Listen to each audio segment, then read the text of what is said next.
Well, water is our lifeblood here in the desert, and much of what we've learned about how to manage this resource is influencing communities around the globe. Well, today we're talking about how Nevada is a leader in water innovation, both local and global impact. The future of water, that's what we're discussing today on Nevada Week.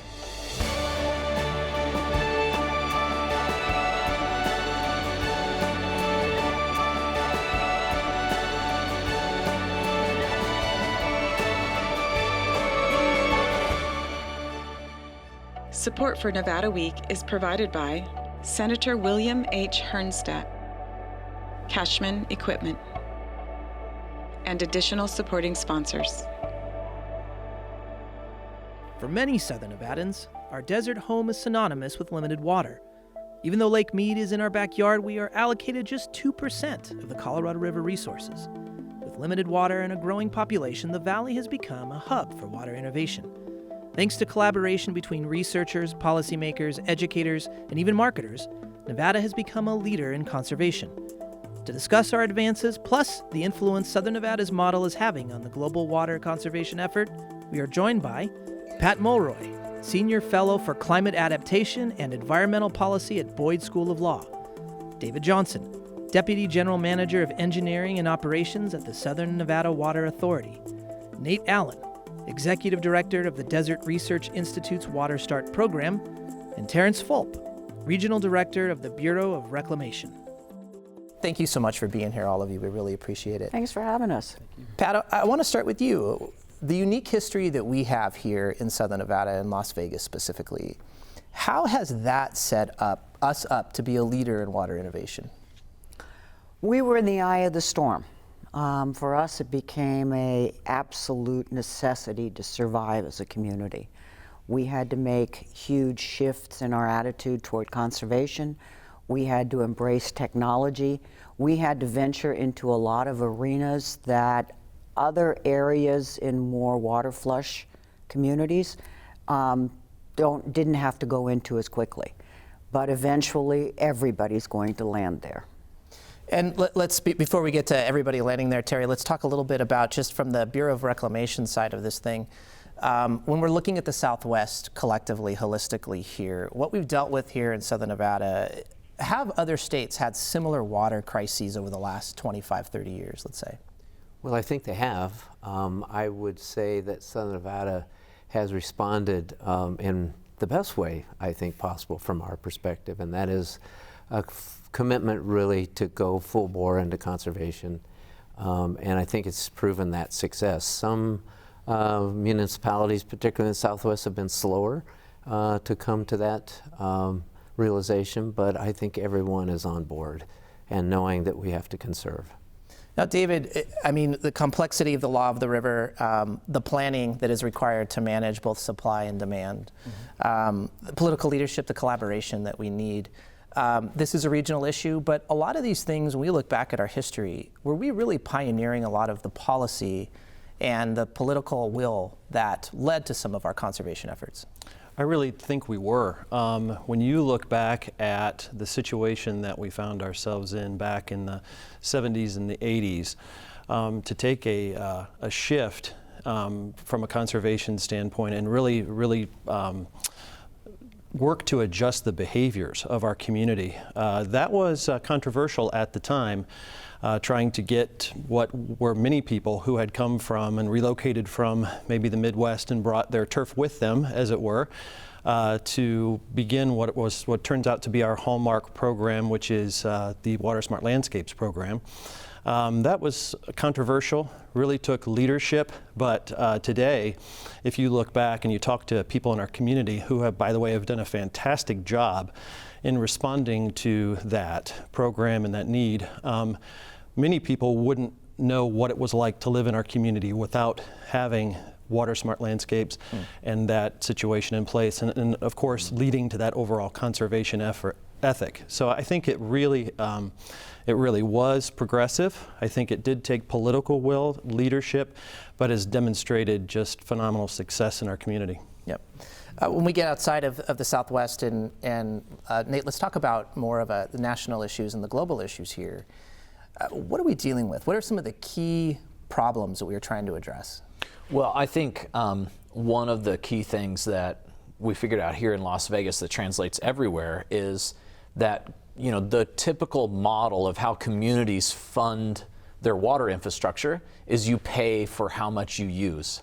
And when you reduce how much is being consumed, where does that leave the social institutions in their revenue, right? And so this crux between income that's generated from water consumption versus the need for conservation to preserve the resource, that nexus, that conflict in the business model for managing water, I think is something that translates globally. We see it in a lot of different places across the US and around the world, and it's an issue that we've had to be very innovative in the business model around managing water here in Southern Nevada. Yeah, and people don't understand how dramatic of a shift that is. I mean, one statistic that it blows my mind is the Metropolitan Water District is delivering this year as much water as they delivered in 1982. Now think about the population increases that have happened down there. Since 1982, they've not delivered this little amount of water. You can imagine what that does to their revenue picture.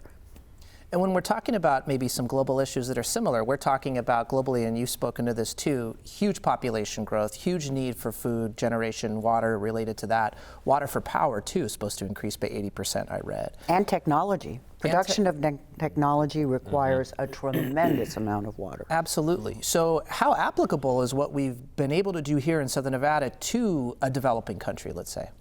I think it is absolutely what they need to look at unless they want to get themselves into real trouble. I think lessons that others have learned become quintessential to not repeat. And in every one of these areas, they're feeling some kind of water stress, whether it's an overabundance of water during certain periods and the accompanying water quality issues that go with it that we tackle here as well, or the water scarcity issues. I mean, look what happened in South Africa. Look what's happened in areas in South America. It's just compounding itself all over the globe. Climate change is a key issue here. I mean, are we seeing a reduction in precipitation because of climate change all around the world? Look, scientists will tell you that, and obviously I've long ago forgotten that this can be a religious argument in some areas, right? That the amount of precipitation that falls on the planet won't change, but where it falls and how it falls is going to dramatically change. You change the snowpack in the Colorado River Basin to rainfall, and it has an unbelievable effect on the water supply for all 7 states in both countries, meaning Mexico. I mean, because the snow is a reservoir. So if you start seeing higher evaporation rates, if you start seeing snow become rain, you are going to feel the pinch real quickly. And Terry, when we're looking at kind of a regional effort here, maybe this is a national issue here. I mean, what are we looking at actually with water, being able to redirect water if it is falling in other areas of the region? Or what are some of the developments we have there? Well, certainly, as Pat said, we won't be able to control where it falls. We can certainly move water, but it's expensive to move water. It's heavy, and that takes lots of energy. And so there's always that trade-off between the cost and the desire for water in a different place. We certainly move water to the coast, to Metropolitan Water District, as Pat mentioned, and that's been in place since the 40s. So these kind of water projects are part of our makeup, I'd say, in terms of the country, and particularly in the West, where we typically don't have as much water supply, obviously. I think we have a lot, though, that we can do before we start moving a lot of water really long distances. There's a lot more we need to do locally and regionally. And Nate, let's talk about that. Let's talk about what Desert Research Institute is doing with some of the research, and maybe also talking a little bit about how collectively we're taking the resources we have here in Southern Nevada and being able to apply those to more of a global outlook. Yeah, look, I think with the Water Start initiative that we've started, the biggest thing that we've been able to export is the public-private partnership model that we developed here.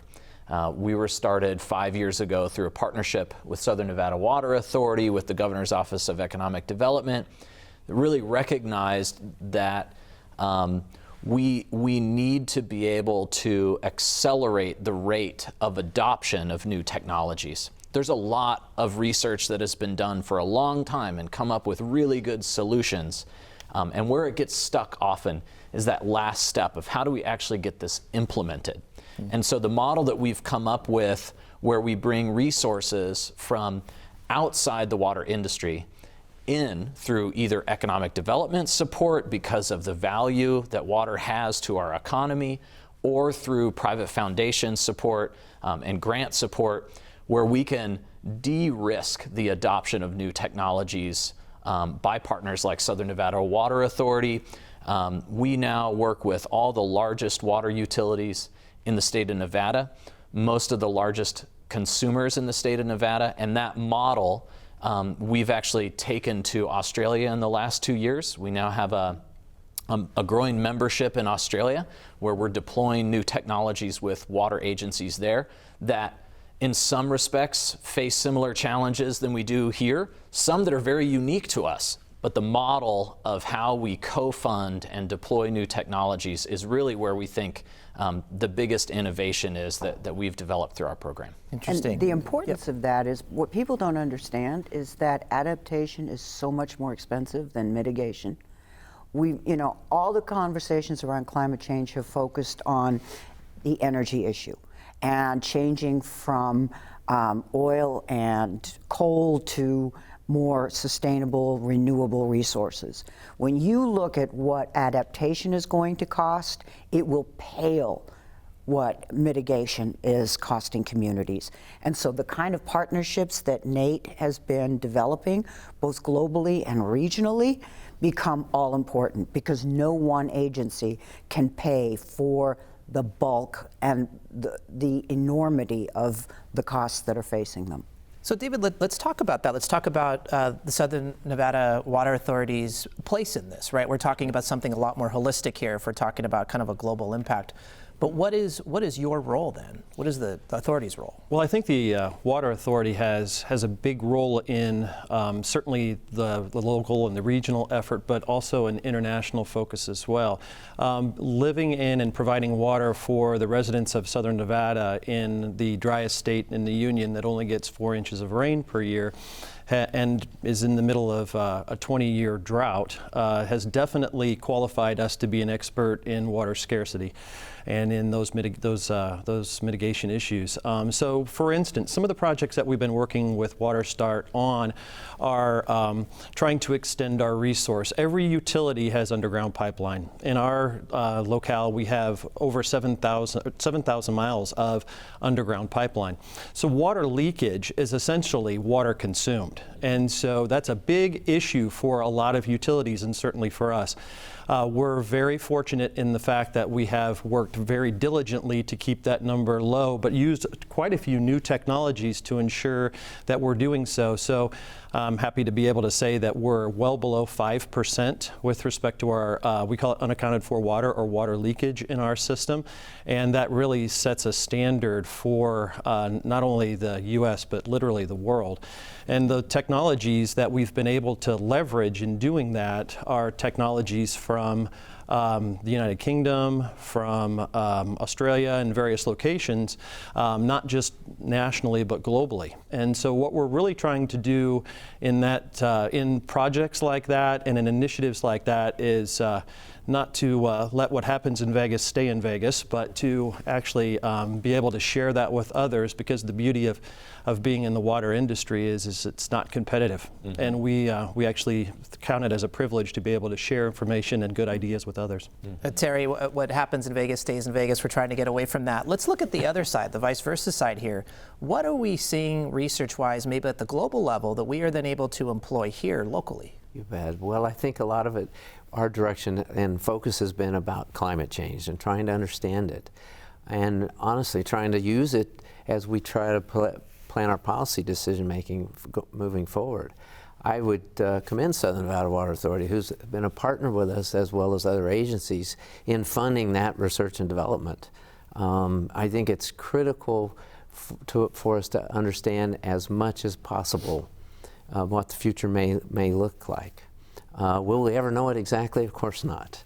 And we call them projections, not forecasts, because that's what we're doing. When we're looking more than a couple years out, we are simply projecting what might happen. And it's all about risk, right? And it's that big uncertainty with the water supply is the biggest risk I think we face. That's very common worldwide. And I think, again, we're showing that we can help not just our regional picture in terms of that science and using that science, but also to others around the world. Nate, let's talk more about the tech side of this. One of the goals of WaterStart is to bring technology here, bring new firms here, and kind of create a most Silicon Valley for water innovation. How close are we to reaching that goal? Well, you know, I think we're well on the way. We've deployed technologies here from a little more than 12 countries or so from around the world. In the last 5 years, we have deployed 27 pilot projects related to solving real, tangible, specific challenges we have in managing water here. And we've had a really good rate of success in those companies, not just coming and selling their wares here, but using us as a gateway into the US.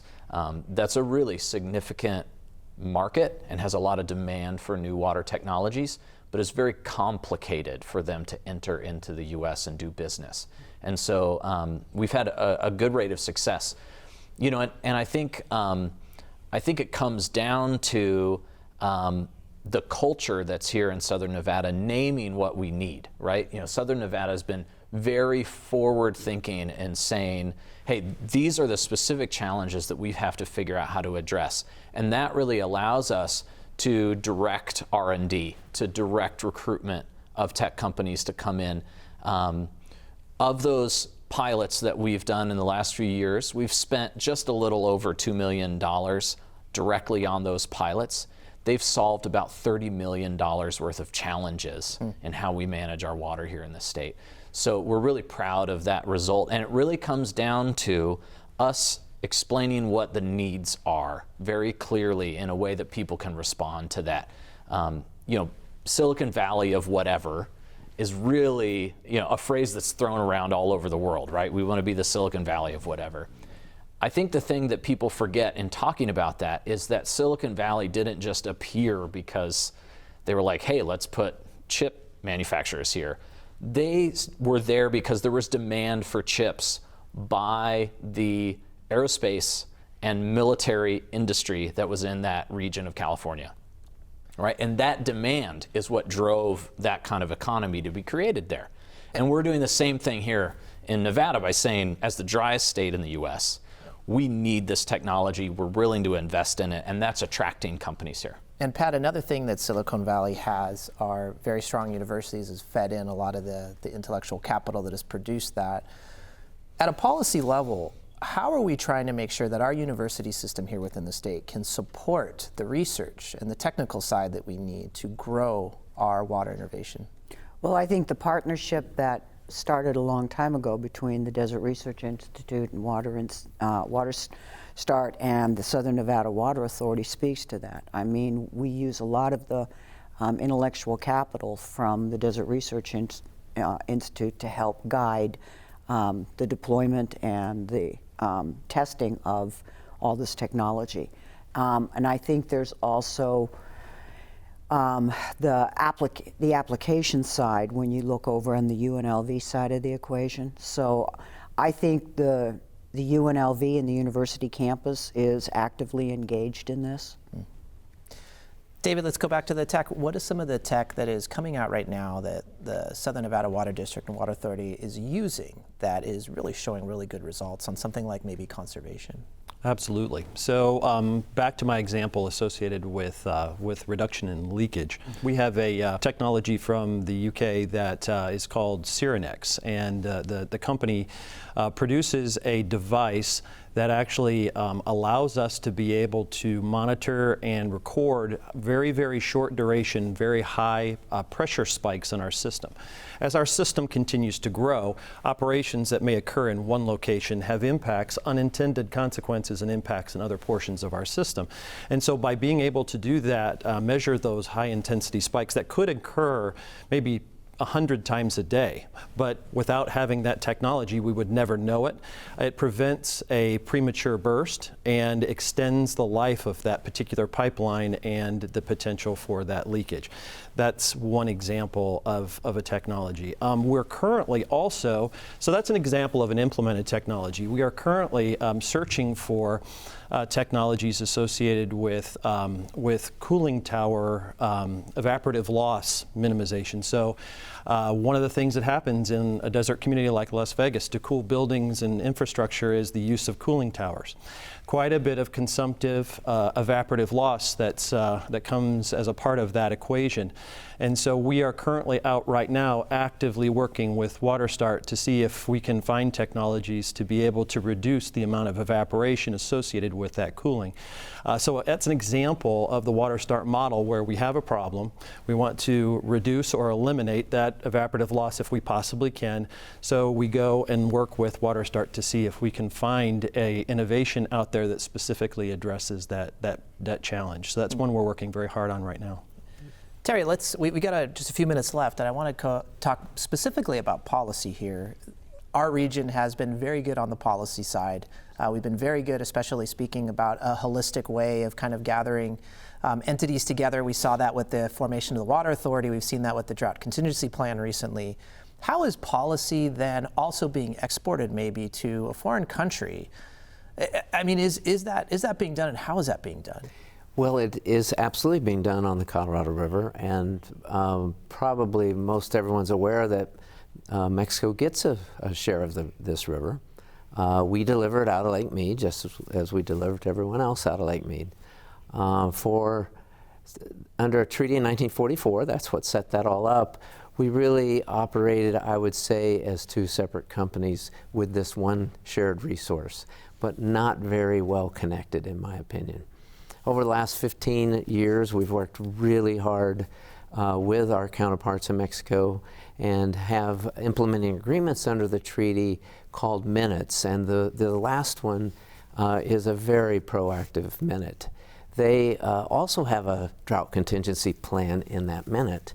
And just as an example of how good the relationship is, they agreed to their drought contingency plan before we got the one settled here in the United States. So it was really an innovative approach. So we share in the water, we share when the water's high, we call it surplus, we share when the water's low, both countries take cuts, and then if a drought contingency plan kicks in as needed. When you look at that collaborative effort on the macro level between the U.S. and Mexico, people in Southern Nevada don't understand that between when you collectively conserve and store that water together in Lake Mead, for example, Lake Mead is 20 feet higher today because of that collective conservation. It was unheard of that another country would have the use of a U.S. reservoir to store water for its emergency use. That was not heard of. That concept has been exported to Asia.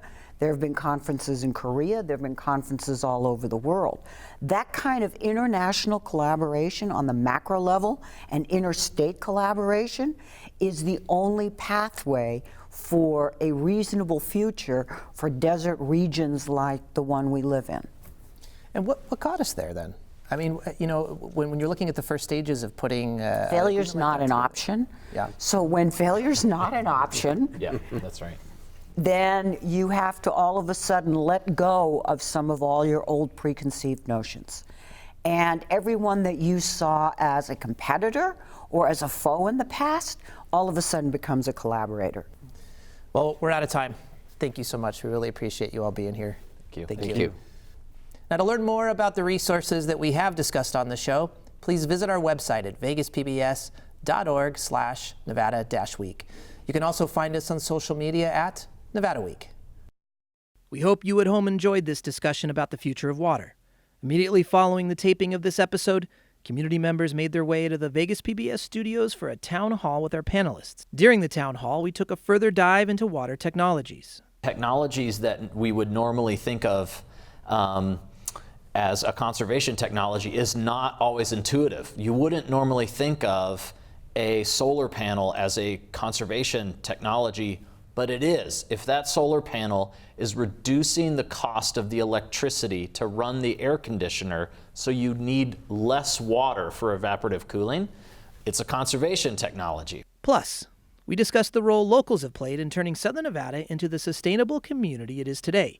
This community, as Pat mentioned, has responded so well. It's removed enough turf that if you had an 18-inch swath of turf, like what you would buy if you ever bought it, not that we would, we have removed enough turf to go around the world, 86% of the world. You can find the entire town hall on our website, vegaspbs.org/Nevada-week. Plus, you can stay up to date on future Nevada Week events by following us on social media at Nevada Week.